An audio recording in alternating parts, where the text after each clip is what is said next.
A new batch of messages between Boeing employees is painting a very disturbing picture of concerns. Those are the words used by a House committee aide.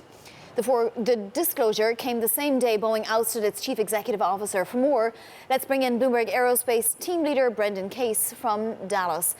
Brendan, what's in these messages? Will the public ever see them?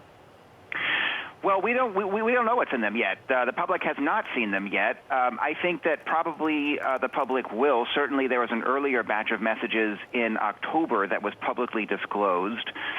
This latest collection, as you say, has been described as very disturbing by a congressional aide. Still don't know the details about that. I would suspect that we will sooner or later. Obviously, we're all trying to learn as much as we can about them. Yes. Now, it appears that Boeing had turned them over to the Department of Justice, but were keeping them out of the FAA's hands. Why would that be? And that was certainly the case with the earlier messages as well in October. Boeing had disclosed those messages, as you say, to the Justice Department months before. That may be because there is a criminal investigation. That's a known fact. There's a criminal investigation into the 737 MAX situation, and that may have had an influence on Boeing's decision-making.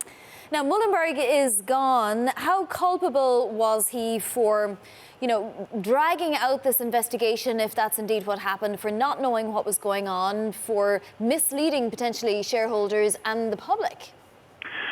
Well, time will tell for sure on that question. I think the one big focus for a lot of investors has been that Muhlenberg promised over and over that an end to the MAX grounding was just around the corner. And at the same time, he seems to have presided over a very significant deterioration in Boeing's relationship with the FAA.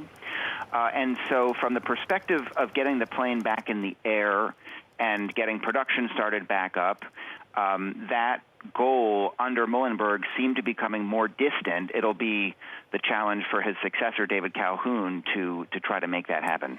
What should Calhoun do, Brendan? I mean, there's been so much trust lost in Boeing right now. I mean, shares aren't suffering all that much, but it would seem like Calhoun needs to come in and do something pretty drastic here. As you say, there's been a huge loss of trust in Boeing. I would say most of all in terms of by the flying public. And I think for Calhoun, the first job is going to be to reset the relationship with the FAA. That's going to be crucial for his efforts to end the grounding and get the plane back in the air. Once it's flying again, Boeing and airlines will have a very significant challenge in terms of helping people in the general public feel comfortable flying the plane. But that can't happen until the plane is allowed to fly again, and for that Boeing needs the FAA approval. Right. Now, does this make it more likely that we'll see a further delay, do you think, Brendan? I think it's quite possible.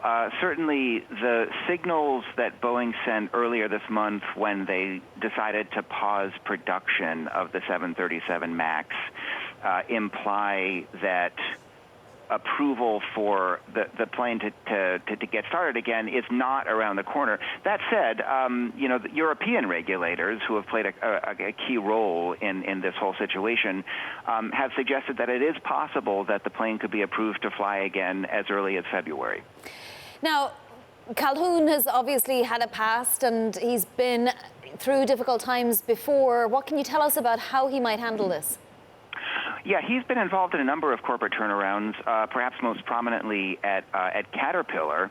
But one of the challenges he has coming in as CEO of Boeing is that he is no outsider to the company's handling of this crisis. He was the lead director at the time of both crashes. He took over as chairman in October.